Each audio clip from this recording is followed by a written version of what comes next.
berserah kepada Allahku,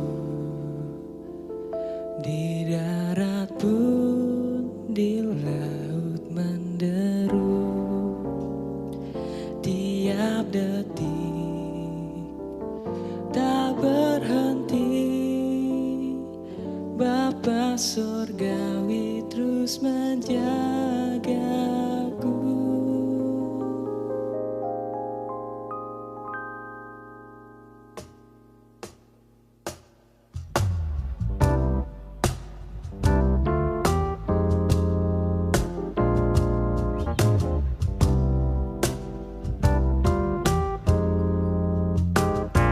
Mawar di taman pun dihiasinya, elang di langit pun dipimpinnya.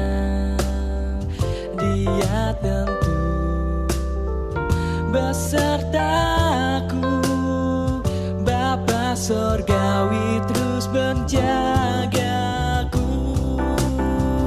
Ku tahu benar, ku dipegang erat di gunung tinggi dan samudera, di taufan gelap ku didekap. Bapa surgawi terus menjagaku.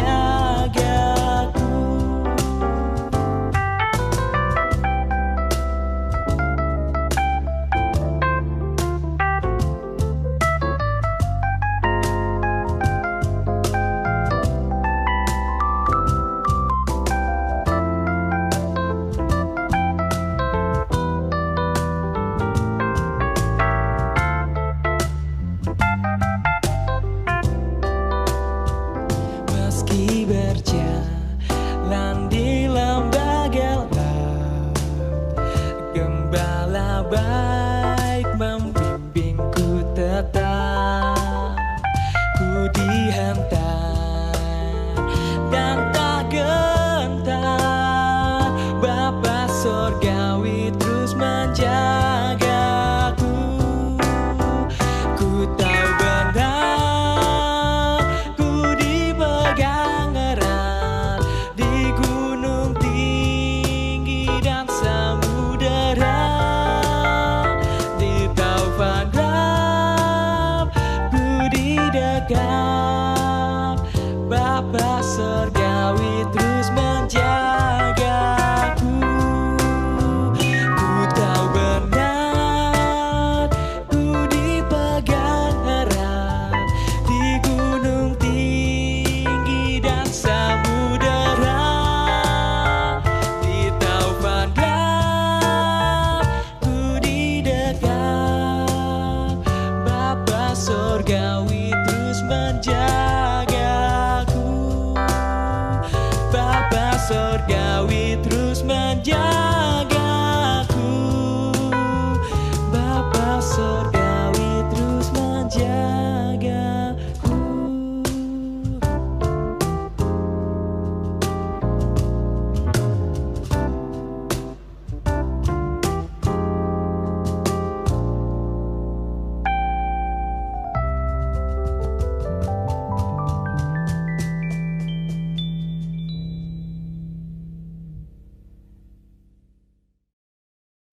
Namun ku tahu yang ku percaya, dan aku yakin kan kuasanya. Ia menjaga yang ku taruhkan hingga harinya kelak.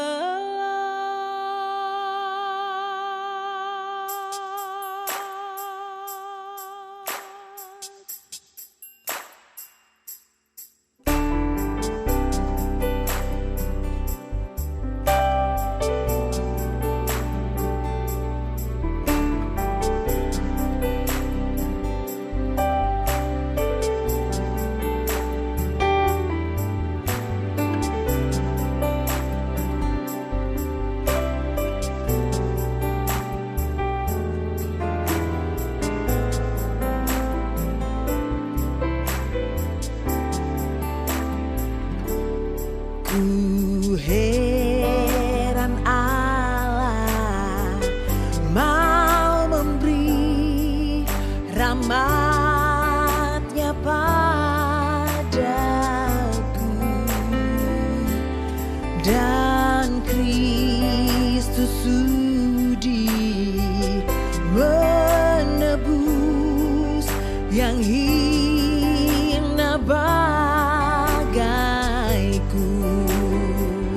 Namun ku tahu, yang ku percaya, dan aku yakin kan kuasanya.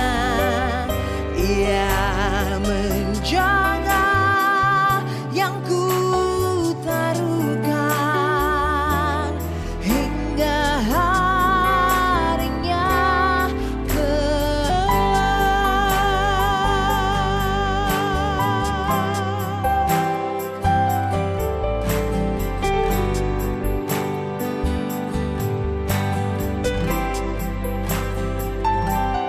ku heran oleh rahmat-Nya, hatiku beriman, dan oleh kuasa sabdanya jiwaku pun tentram. Namun ku tahu, yang ku percaya, dan aku yakin kan kuasanya. Ia menjaga yang ku taruhkan hingga harinya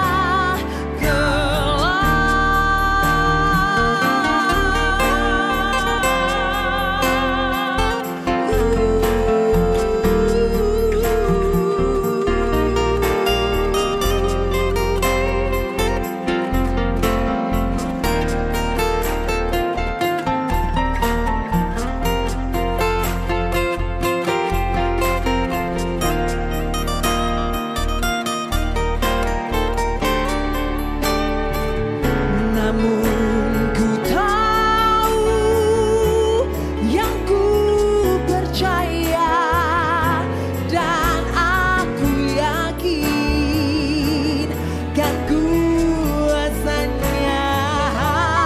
Ia menjaga yang ku taruhkan hingga akhirnya namun ku tahu, yang ku percaya, dan aku yakin kan kuasanya. Ia menjaga yang ku taruhkan hingga harinya kelak, hingga harinya kelak.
Selamat pagi Bapak Ibu Saudara sekalian, jemaat yang terkasih di dalam Tuhan. Selamat pagi. Shalom. Shalom. Kebaktian hari ini Minggu 14 Juni 2020 dilayani oleh Pendeta Samuel Dian Pramana dari GKI Mojokerto dengan tema diutus menghadirkan tanda kerajaan Allah. Jemaat kami undang bangkit berdiri, marilah kita mengawali kebaktian ini dengan memuji nama Tuhan dari NKB 1 bait 1 dan 2.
Kita awali kebaktian ini dengan percaya bahwa pertolongan kita adalah dalam nama Tuhan yang menjadikan langit dan bumi.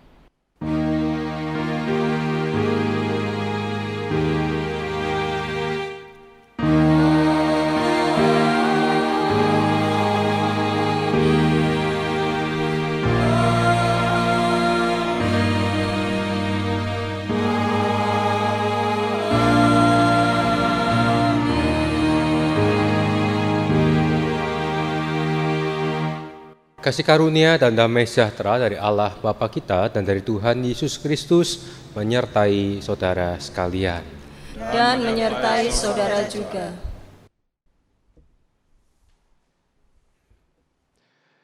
Bapak Ibu saudara-saudara yang dikasihi Tuhan Yesus Kristus, hari ini kita bersama-sama akan memasuki hari Minggu yang dalam kalender gerejawi disebut dengan hari Minggu biasa.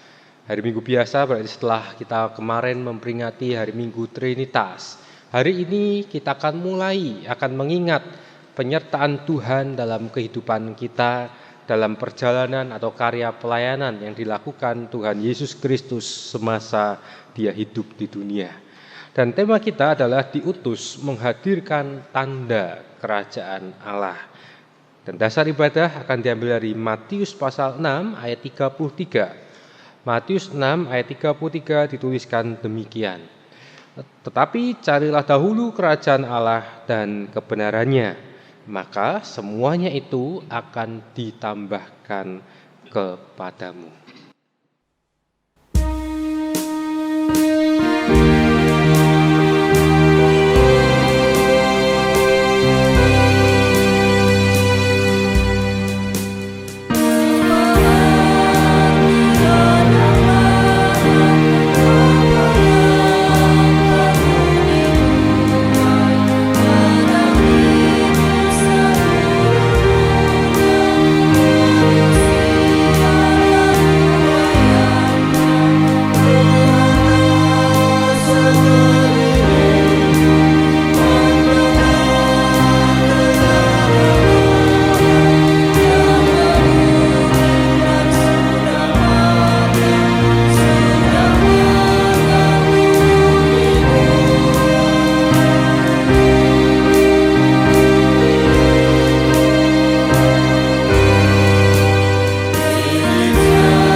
Kita akan datang kepada Tuhan untuk mengakui dosa-dosa kita. Mari kita berdoa. Tuhan yang Maha Kasih, di dalam kehidupan ini kami dipertemukan atau kami berjumpa dengan situasi dan kondisi yang senantiasa sebetulnya memanggil kami untuk dapat menjalankan tugas panggilan kami di dunia ini. Setiap kali berjumpa dengan sesama, maka disitulah Tuhan mengizinkan atau menghendaki kami untuk melakukan apa yang menjadi bagian kami, yaitu kami menceritakan, membagikan sukacita, kami menghadirkan tanda-tanda kerajaan Allah, yaitu damai sejahtera bagi dunia ini. Tetapi ya Tuhan, kami pun juga mau mengakui bahwa kami sebagai manusia penuh dengan keterbatasan. Sebagai pengikut Kristus, mungkin kami belum dapat sepenuhnya mewujud nyatakan tugas panggilan kami. Ampunilah kami jikalau kami sebagai pribadi maupun sebagai gereja, kami lebih sibuk dengan berbagai urusan pribadi kami. Kami lebih terfokus pada tujuan hidup kami secara pribadi tanpa mau peduli dengan kondisi di sekitar kami. Mampukanlah kami ya Tuhan supaya kami dapat melihat sekeliling kami, melihat banyaknya tuaian yang harus kami kerjakan, dan mampukanlah kami untuk menjadi pekerja-pekerja di ladang Tuhan. Ya Roh Kudus, bimbinglah kami, mampukanlah kami untuk menjawab tugas panggilan kami ini. Dalam nama Tuhan Yesus kami telah berdoa. Amin.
Sandang bangkit berdiri. Bagi kita yang telah mengaku dosa di hadapan Tuhan, maka Tuhan akan memberikan pada kita pengampunan dosa. Dalam berita anugerah yang diambil dari surat Roma pasal 5 ayat yang pertama dituliskan demikian. Sebab itu kita yang dibenarkan karena iman, kita hidup dalam damai sejahtera dengan Allah oleh karena Tuhan kita Yesus Kristus. Demikianlah berita anugerah dari Tuhan. Syukur kepada Allah.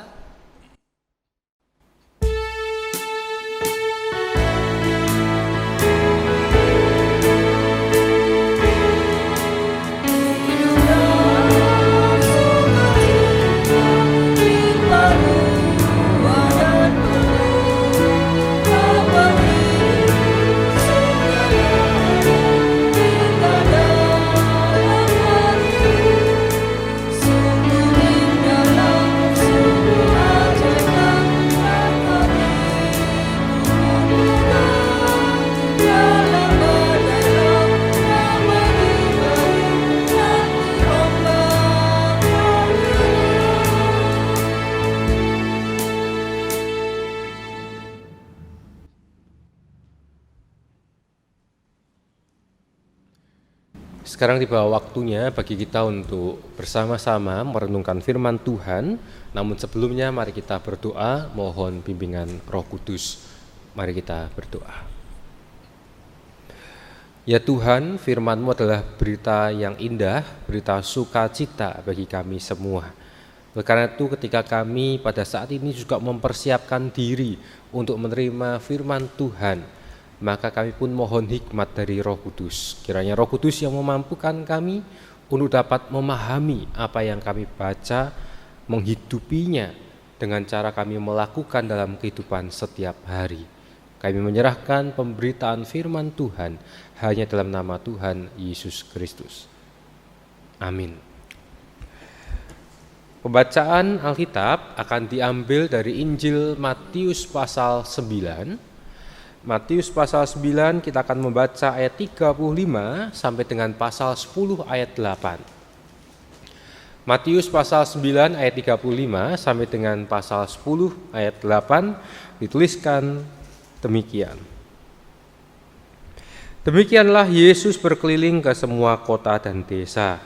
Ia mengajar dalam rumah-rumah ibadat dan memberitakan Injil Kerajaan Sorga serta melenyapkan segala penyakit dan kelemahan. Melihat orang banyak itu, tergeraklah hati Yesus oleh belas kasihan kepada mereka, karena mereka lelah dan terlantar seperti domba yang tidak bergembala. Maka katanya kepada murid-muridnya, tuaian memang banyak, tetapi pekerja sedikit. Karena itu mintalah kepada Tuan yang empunya tuaian, supaya ia mengirimkan pekerja-pekerja untuk tuaian ini. Yesus memanggil ke-12 murid-muridnya dan memberi kuasa kepada mereka untuk mengusir roh-roh jahat dan untuk melenyapkan segala penyakit dan segala kelemahan. Inilah nama ke-12 rasul itu. Pertama, Simon yang disebut Petrus dan Andreas saudaranya, dan Yakobus anak Zebedeus dan Yohanes saudaranya, Filipus dan Bartolomeus, Thomas dan Matius pemungut cukai, Yakobus anak Alfeus dan Tadeus, Simon orang Selot, dan Yudas Iskariot yang mengkhianati dia. Ke-12 murid itu diutus oleh Yesus dan ia berpesan kepada mereka, janganlah kamu menyimpang ke jalan bangsa lain atau masuk ke dalam kota orang Samaria, melainkan pergilah kepada domba-domba yang hilang dari umat Israel. Pergilah dan beritakanlah kerajaan sorga sudah dekat. Sembuhkanlah orang sakit, bangkitkanlah orang mati, tahirkanlah orang kusta, usirlah setan-setan. Kamu telah memperolehnya dengan cuma-cuma, karena itu berikanlah juga dengan cuma-cuma. Demikianlah Injil Yesus Kristus. Berbahagialah kita yang membaca dan memelihara dalam kehidupan setiap hari. Haleluya.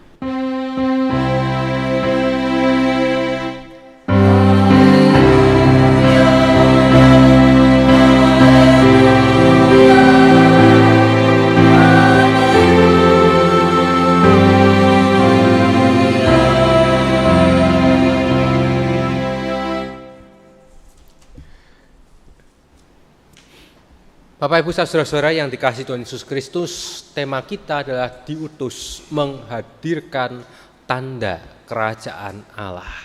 Nah, kalau kita bicara tentang utusan, maka kita akan mengetahui, kita langsung berpikir bahwa seorang utusan berarti mempunyai misi, mempunyai tugas, mempunyai tanggung jawab di dalam menjalankan tugas pengutusannya.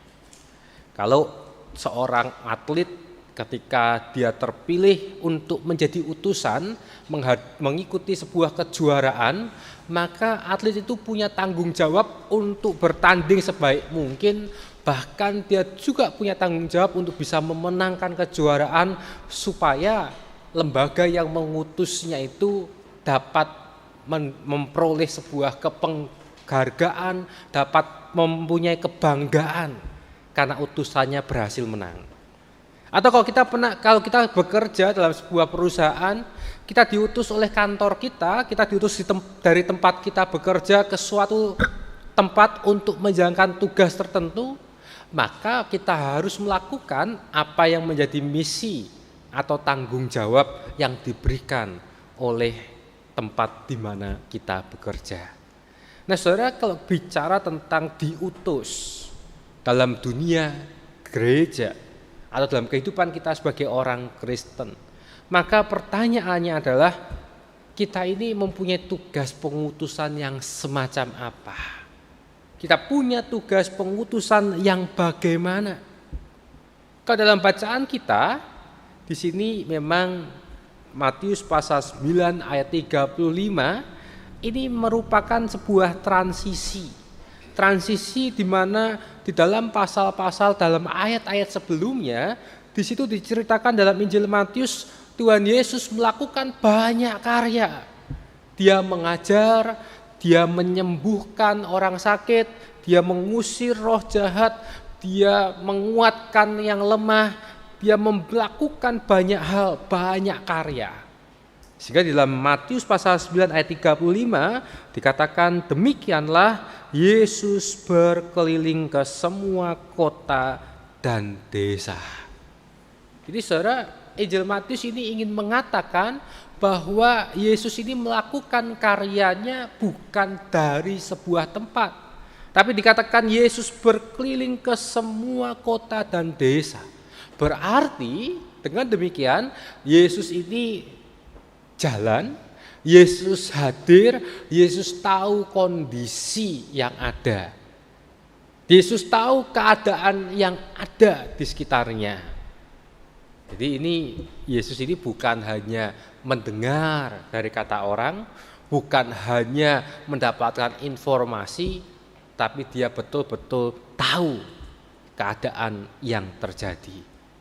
Nah, saudara, dikatakan di situ dia berkeliling, dia mengajar, dia memberikan Injil, memberitakan Injil kerajaan sorga serta melenyapkan segala penyakit dan kelemahan. Jadi di sini Yesus hadir dan melakukan suatu karya. Dan dikatakan di sini melihat orang banyak itu tergeraklah hati Yesus oleh belas kasihan kepada mereka. Karena mereka lelah dan terlantar seperti domba yang tidak bergembala.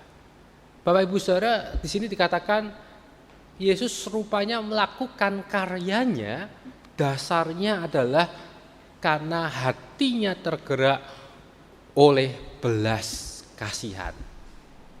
Belas kasihan ini dalam bahasa Inggris dalam terjemahannya dipakai kata compassion. Compassion ini oleh Karen Armstrong merupakan sebuah gambaran bukan hanya berempati, tetapi compassion ini berarti kita itu menempatkan diri kita berada di dalam posisi orang lain. Kita menempatkan, kita berusaha merasakan apa yang sedang dialami oleh orang yang mengalami persoalan, dan kita juga diajak untuk melihat dari sudut pandang dia. Sebagai contoh begini saudara, kalau kita ada orang yang sedang sakit gigi, ya, kita punya teman yang sakit gigi, kata orang kan lebih baik sakit hati daripada sakit gigi. Lebih baik putus cinta daripada sakit gigi, karena sakit gigi itu sakitnya luar biasa. Bagi yang tidak pernah sakit gigi, ya seperti saya ini puji Tuhan tidak pernah merasakan gigi sakit seperti apa itu, jadi sulit membayangkan. Bagi yang belum pernah sakit gigi, ketika melihat temannya yang sakit gigi, maka kita akan menganggap lawang sakit gigi kok bisa sampai kesakitan tidak karuan gitu ya. Sakit gigi itu saya pernah ada rekan yang sakit gigi, ternyata ada hubungannya dengan saluran pernafasan, ada hubungannya dengan banyak hal. Orang kalau sakit gigi kepalanya pusing. Bagi yang belum pernah merasakan, tentu kita sulit membayangkan sakit gigi itu seperti apa. Tetapi kalau kita lihat orang yang sakit gigi, maka misalnya kita berempati, maka kita akan merasa oh kasihan, kemudian kita melakukan sesuatu supaya orang itu sembuh. Tapi kalau compassion, berarti kita di sini ada belas kasihan kita, walaupun kita tidak pernah sakit gigi, tapi kita berusaha untuk menempatkan diri kita seperti orang yang sedang sakit gigi, kita merasakan sakit bersama dengan mereka. Kita merasakan apa yang mereka rasakan. Tapi saudara, yang sering terjadi kan kita itu hanya berhenti pada perkataan, pada ungkapan, lu kasihan ya, gitu ya. Kita hanya berhenti pada perkataan lu kasihan. Kalau toh membantu, kadang-kadang kita tidak melihat dari sudut pandang dari orang itu. Kalau toh kita memberikan suatu tindakan nyata, kadang-kadang kita hanya sekedar membantu. Tapi yang Yesus lakukan jauh daripada hanya sekedar membantu. Tapi dikatakan Yesus tergeraklah hatinya oleh belas kasihan. Kalau dalam bahasa yang lain, ada yang mengatakan kalau kita mau membayangkan belas kasihan, berarti itu kita menolong sampai kita merasa sakit. Loh kok bisa Pak menolong sampai merasa sakit? Misalnya, kalau dalam bahasa Jawa itu kan ada ditolong malah mentung. Kita mungkin pernah menolong seseorang, sudah kita tolong sedemikian rupa, tapi ternyata yang ditolong itu justru membalas dengan menyakiti kita. Menolong sampai kita merasa sakit, itulah yang kurang lebih juga Yesus lakukan. Bukankah dia juga menyembuhkan, dia mengajar, dia mengusir roh jahat, dia menguatkan mereka yang lemah, tapi pada akhirnya kita juga tahu mereka pula yang berseru untuk menyalibkan Yesus. Karena itu Bapak Ibu Saudara, kalau kita lihat yang pertama ini, maka Yesus sebelum mengutus para muridnya, dia sudah terlebih dahulu melakukan karya nyata, dia sudah berkeliling, dia sudah melihat situasi dan melakukan apa yang menjadi bagiannya.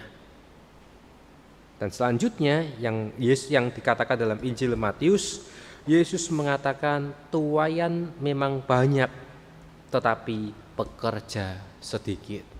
Nah di sini Bapak Ibu Saudara, berita sukacita bagi kita adalah ternyata ia mengajak kita, ia mengajak para murid pada waktu itu untuk terlibat dalam karya yang dilakukan Yesus. Yesus bukanlah seorang yang one man show, seorang yang melakukan segala sesuatunya sendirian, walaupun mungkin dia bisa. Dan kita yakin dia kalau mau pasti bisa semuanya. Tapi Yesus tahu bahwa bukan itu yang menjadi tujuannya. Yang menjadi tujuannya adalah dia juga mempersiapkan para murid untuk bisa melakukan apa yang ia lakukan. Dia mempersiapkan para murid untuk juga dapat menjalankan tugas pengutusan dari Sang Bapa, seperti yang Yesus lakukan pada waktu itu. Oleh karena itu Bapak Ibu Saudara, dalam Injil Matius, di sini kalau kita melanjutkan dalam pasal yang ke-10 yang menjadi bacaan kita, maka di situ kita lihat Injil Matius dengan jelas menyebutkan Yesus memanggil ke-12 rasul. Dan ke-12 rasul ini mereka disebutkan namanya satu persatu, bahkan ada yang juga disebutkan latar belakang mereka. Nah, yang menarik di sini adalah rupanya para murid Yesus itu berasal dari berbagai macam kelompok, berbagai macam golongan, berbagai macam latar belakang pekerjaan. Mereka bukan orang-orang yang sejenis, bukan orang-orang yang sama. Dan itulah kalau sekarang menjadi gereja, dan kita menghayati gereja ini adalah tubuh Kristus, gereja ini adalah kelanjutan dari karya para murid pada waktu itu, maka tidak heran kok gereja pun juga berisi dengan orang-orang yang sangat majemuk. Nah yang kedua berarti saudara, Injil Matius ingin mengatakan kita tugas pengutusan ini diberikan bukan hanya pada kelompok tertentu, bukan pada hanya orang-orang tertentu, tetapi tugas pengutusan ini diberikan kepada setiap orang dengan berbagai latar belakang yang bermacam-macam. Nah Bapak Ibu Saudara yang dikasihi Yesus Kristus, oleh karena itu sebetulnya tidak ada alasan bagi kita untuk merasa kita itu tidak bisa melakukan apa-apa. Ya. Kalau sekarang kita sedang dalam masa pandemi COVID ini, jujur atau tidak, sebetulnya di satu sisi memang kita sempat bersedih, mungkin kita sempat khawatir, sempat resah karena kita sebagai gereja tidak dapat berkumpul beribadah bersama-sama di gedung gereja seperti pada bulan-bulan sebelumnya, bulan Februari atau Maret awal. Ketika itu terjadi, banyak orang langsung bingung, apa yang bisa dilakukan? Kenapa? Karena tidak dapat dipungkiri kalau gereja itu masih beroperasi seperti biasa, masih berjalan seperti biasa. Kita kadang-kala berpikir, kalau pelayanan di gereja, maka identiknya dengan apa? Paduan suara, gitu. Identiknya dengan mengajar sekolah minggu, bermain musik dan sebagainya. Tapi sekarang dengan situasi yang tidak memungkinkan untuk melakukan itu semua, sebetulnya kita dapat menemukan banyak hal kreatif yang bisa dilakukan banyak orang yang sebelumnya tidak pernah terpikirkan. Berapa banyak sekarang yang orang-orang yang lebih sering memposting kegiatannya di media sosial yang sifatnya positif. Sekarang pertemuan-pertemuan diadakan online. Ya. Dengan pertemuan online itu semua bisa ikut, bahkan kalau kita mau coba cek di YouTube itu banyak sekali konten-konten yang berasal dari gereja. Bahkan gereja pun bisa melakukan banyak hal. Orang-orang yang ada di dalamnya tidak terkungkung dengan situasi yang ada, tetapi justru ada ide-ide kreatif. Ibu-ibu yang biasanya bekerja, ya kalau sudah bekerja kan tidak bisa masak gitu ya, tapi dengan kerja di rumah, ya ada teman saya itu dulunya nggak bisa masak, ya nggak pakai kursus masak, dalam 2 bulan belajar dari internet sudah bisa masak, sudah. Ya, sudah bisa, masakannya itu sudah seperti yang ada di media sosial. Di foto bagus gitu ya, rasanya nggak tahu gitu ya. Tapi yang penting fotonya bagus dulu ya kan. Kalau sudah fotonya bagus kan berarti minimal berhasil jadi. Rasa itu nomor sekian gitu ya. Dalam arti kan berarti ada kemajuan. Ya, ibu-ibu yang nggak pernah ngajar anaknya di rumah, yang biasanya dititipkan di sekolah, mau nggak mau sekarang ngajarin. Ya, saya pun juga anak saya yang gede itu TK besar gitu ya. Kalau ada tugas sekolah, saya dulu nggak pernah membayangkan ngajari ngelipat, ngajari apa. Waduh, ternyata sekarang mau nggak mau harus ngajari. Ya. Sebetulnya situasi ini kalau kita mau lihat ada hal-hal positif yang bisa kita lakukan. Demikian pula sebagai gereja. Mau tidak mau gereja sebetulnya juga sedang dipacu untuk berkreasi. Kita kembali diingatkan akan tugas panggilan kita. Bahwa apapun latar belakang kita dalam kondisi saat ini semua bisa dilakukan. Yang bermakna positif.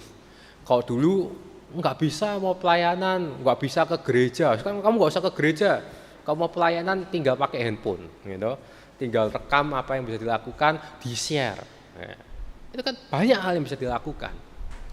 Oleh karena itu ketika Yesus mengutus para murid, selanjutnya ayat yang kelima dari pasal 10, ke-12 murid itu diutus oleh Yesus Dan ia berpesan kepada mereka, janganlah kamu menyimpang ke jalan bangsa lain atau masuk ke dalam kota orang Samaria, melainkan pergilah kepada domba-domba yang hilang dari umat Israel. Pergilah dan beritakanlah kerajaan surga sudah dekat. Berarti, saudara, yang ketiga, tugas pengutusan menghadirkan tanda kerajaan Allah, karena memberitakan kerajaan Allah sudah dekat, adalah sebuah tugas pengutusan yang diberikan kepada para murid yang dimulai dari orang-orang yang terdekat dalam kehidupan mereka. Tidak usah berpikir terlalu jauh, dimulai dari orang-orang yang terdekat, dimulai dari lingkungan kita, dimulai dari keluarga. Ya, bukankah kalau selama ini mungkin setiap anggota keluarga karena banyak kesibukan jarang ketemu di rumah, ya. Kalau sekarang mau tidak mau kita harus banyak di rumah, apa yang bisa kita lakukan dalam lingkungan terdekat kita? Dan kita diundang di sini, kita diberikan tugas untuk memberitakan kerajaan sorga sudah dekat dengan cara apa? Melakukan karya yang Yesus lakukan. Kita diundang untuk melakukan apa yang sudah diteladankan oleh Tuhan Yesus selama ia ada di dalam dunia ini. Nah, Bapak Ibu Saudara yang dikasihi Yesus Kristus, kita sudah kurang lebih 2 bulan lebih ya, kita beribadah di rumah. Kalau di GKI itu rata-rata mulai tanggal 22 Maret ya, gereja tidak mengadakan kebaktian ya. Nah, ketika saat ini ya, kalau GKI masih sampai dengan bulan Juni keputusan sinode untuk tetap beribadah di rumah, tetapi sekarang ini kan sudah banyak orang yang mulai kepingin kembali kebaktian di gereja.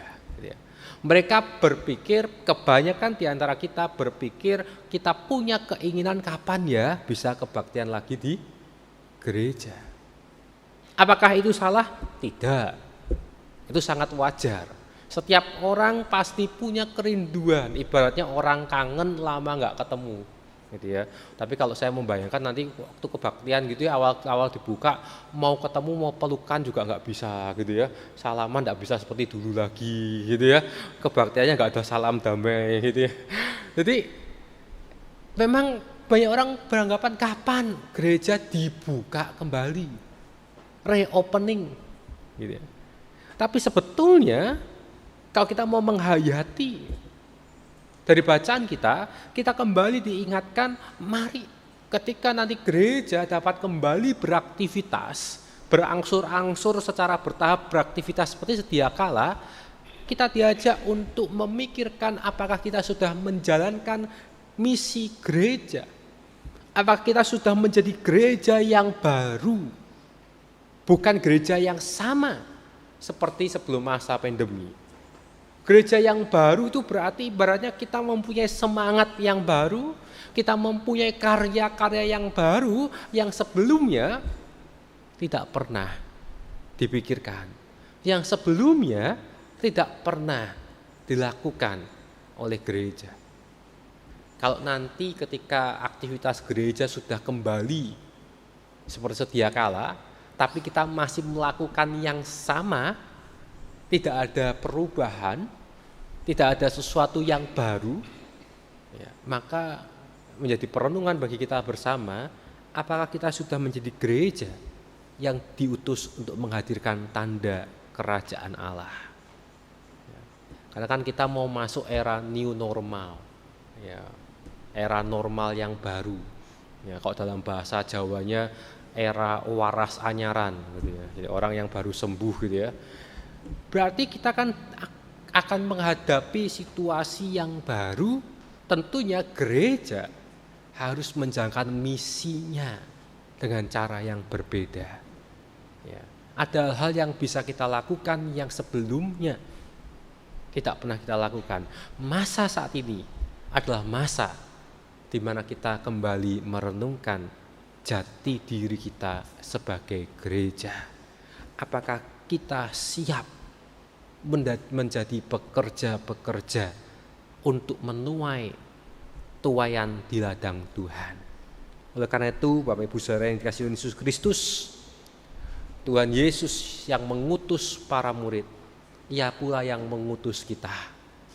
Yesus mengutus dengan cara Dia sudah terlebih dahulu melakukan, Dia sudah terlebih dahulu berkeliling, Dia sudah terlebih dahulu melihat keadaan di sekitarnya.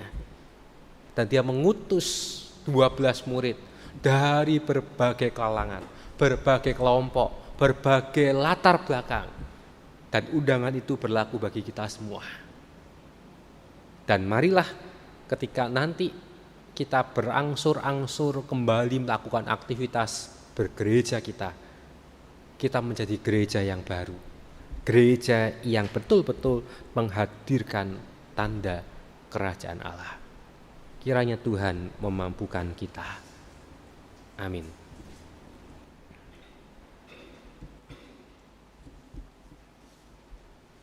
Saya undang jemaat berdiri bersama dengan umat alam masa lalu, masa kini, dan masa akan datang.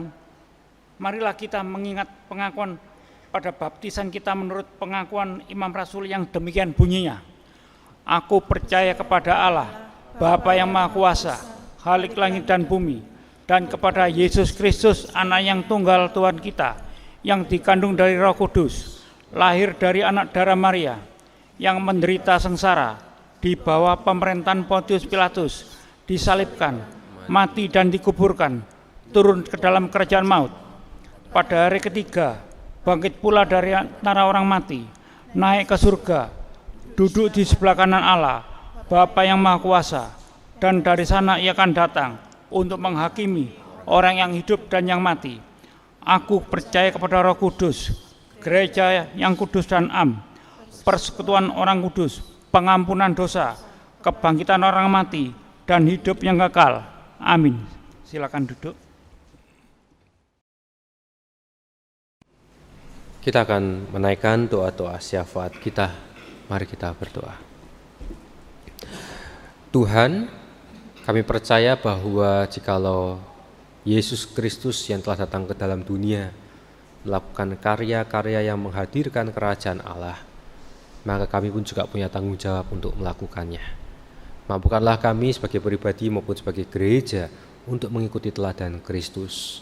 Kami berdoa secara khusus untuk GKI Pasuruan dan seluruh gereja Tuhan yang saat ini mengalami masa-masa rehat sejenak dari segala aktivitas, rutinitas seperti sebelumnya.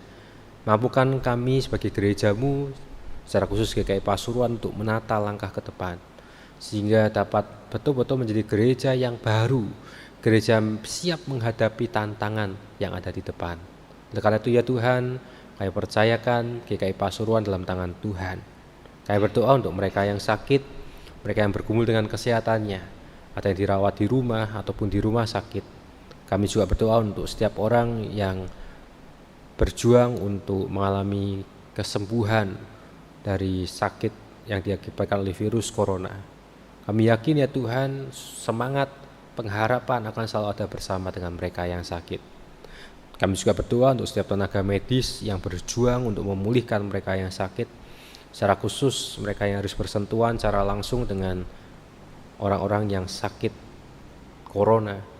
Kiranya Tuhan juga menguatkan tenaga medis ini, memberikan kesehatan, sehingga mereka dapat menjalankan perannya dengan sebaik mungkin. Dan kami yakin ya Tuhan, Engkau akan memulihkan kami dari situasi yang ada ini. Kami juga berdoa untuk bangsa dan negara Indonesia, mereka yang para pemerintah kami yang tentu juga melakukan tindakan-tindakan upaya-upaya pemulihan bagi Indonesia. Tuhan yang pimpin dan sertai mereka. Kami juga berdoa tentunya untuk seluruh rakyat Indonesia. Mampukanlah kami untuk disiplin diri, mampukanlah kami untuk mengikuti setiap anjuran yang ada, supaya kami dapat berperan dalam memutus rantai penyebaran virus corona. Oleh karena itu ya Tuhan, kami serahkan bangsa dan negara kami dalam tangan-Mu. Kami juga berdoa tentunya untuk setiap pergumulan kami, baik dalam keluarga kami, dalam studi anak-anak kami, dalam pekerjaan, jika ada yang kehilangan pekerjaan, yang harus berjuang untuk kembali mencari pekerjaan, kami percayakan mereka semua dalam tangan Tuhan. Tuhan akan menyertai, Tuhan menguatkan dan memberkati mereka semua. Ya Tuhan, inilah doa-doa syafaat kami yang kami naikkan dalam nama Tuhan Yesus Kristus yang mengajarkan kami berdoa.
Jemaat yang terkasih dalam Tuhan, tiba saatnya kita akan memberi persembahan.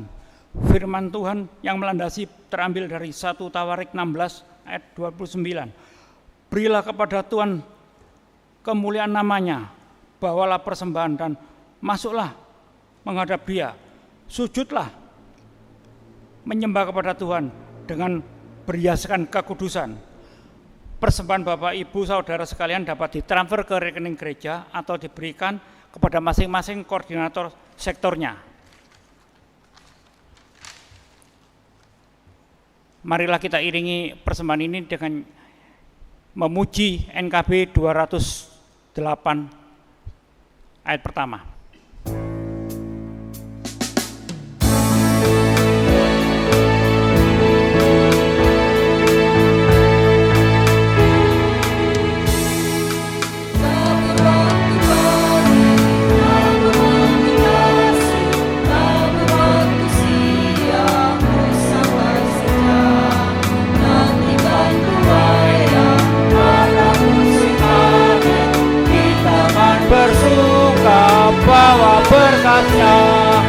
Bawa berkasnya masuk lumbungnya, kita akan bersuka. Bawa berkasnya masuk lumbungnya, kita akan bersuka. Bawa berkasnya.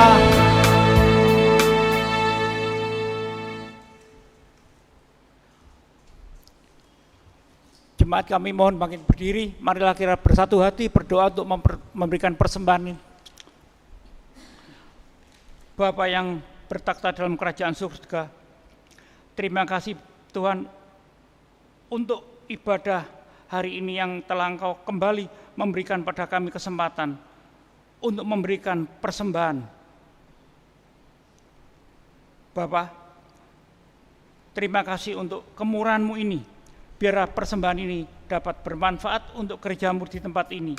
Kiranya persembahan ini juga dapat menumbuhkan iman percaya dari anak-anak-Mu di tempat ini, sehingga pertumbuhan gereja-Mu juga dapat menjadi berkat bagi orang lain. Engkau juga berkati Tuhan, baik yang sudah maupun yang belum memberikan persembahan ini. Biarlah Tuhan sendiri yang mencukupkan segala kebutuhan mereka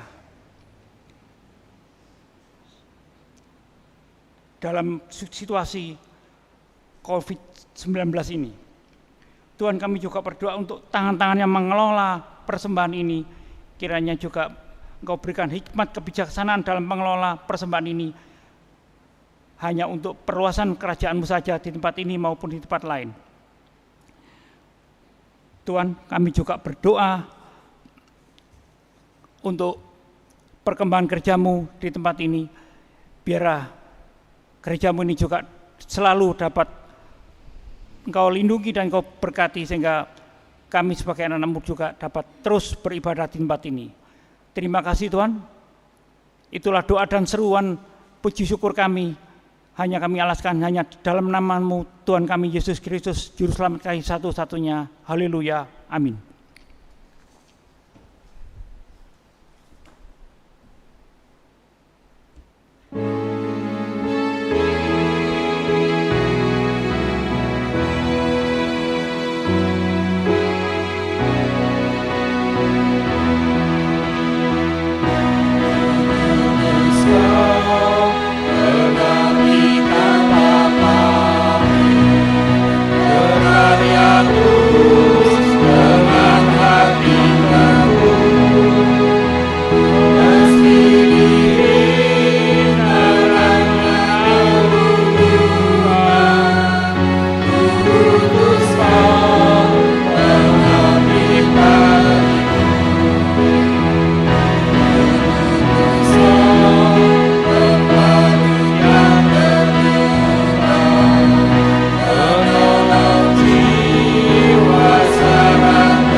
Saudara-saudara, mari kita menjalani kehidupan kita dengan percaya akan penyertaan Tuhan, dan kita dapat menjalankan tugas panggilan kita, menghadirkan tanda kerajaan Allah di sekitar kita. Maka sekarang terimalah berkat Tuhan. Kasih karunia dari Allah Bapa yang menciptakan alam semesta ini akan senantiasa memberkati saudara. Yesus Kristus yang telah datang dalam dunia hadir untuk menjalankan misi kerajaan Allah akan senantiasa menyertai saudara, dan Roh Kudus, Roh Hikmat akan memampukan saudara untuk menjalankan tugas panggilan di tengah-tengah dunia ini. Dan ketiga Allah yang esa itu akan senantiasa memberkati, menyertai, melindungi saudara dari sekarang sampai selama-lamanya.